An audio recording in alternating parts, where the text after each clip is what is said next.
Y'all are enjoying these Lent devotionals and you're getting a lot out of them. For today's Lent devotional, we're going to be in Matthew chapter 26. And we're going to be looking at verses 6 through 13. And we're going to go ahead and dive right in. It says, "Meanwhile, Jesus was in Bethany at the home of Simon, a man who had previously had leprosy. While he was eating, a woman came in with a beautiful alabaster jar of expensive perfume and poured it over his head.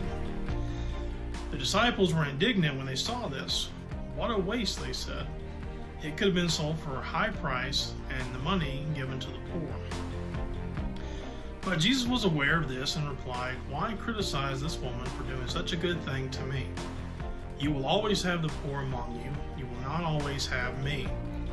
She has poured this perfume on me to prepare my body for burial. I tell you the truth, wherever the good news is preached throughout the world, this woman's deeds will be remembered and discussed.'" So one of the things I want you to really see here is actually the importance of taking a day of rest. And that's what Jesus was doing. Jesus was hanging out at a house of a man named Simon. He was having a meal with somebody who he had ministered to before. He was spending time with his disciples. And then this other lady comes in and she wants to pour this perfume on him. She wants to hang out and be around Jesus, you know.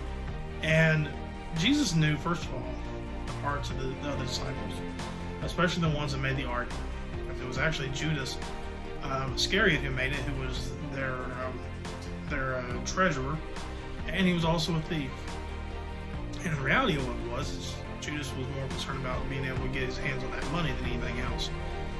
It's interesting that when you're trying to take time to unwind and to rest and to spend time fellowshipping with other people, the other things are going to try to come in and disrupt that. They're going to try to cause issues and problems.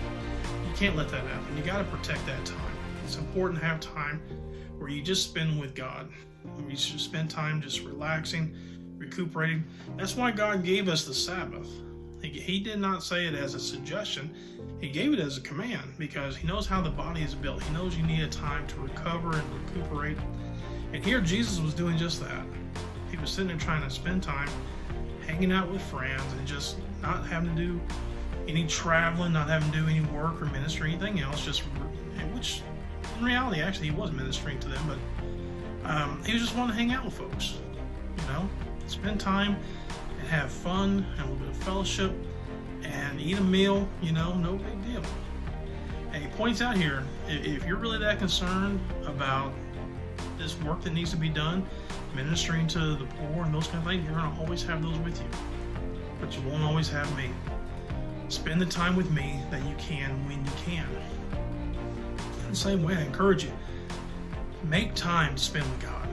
Make time to just spend with your family, spend with your friends. If you work 7 days a week and there's no break in sight, what are you grinding for? What are you working for? To have more things that you can't have time to enjoy anyways?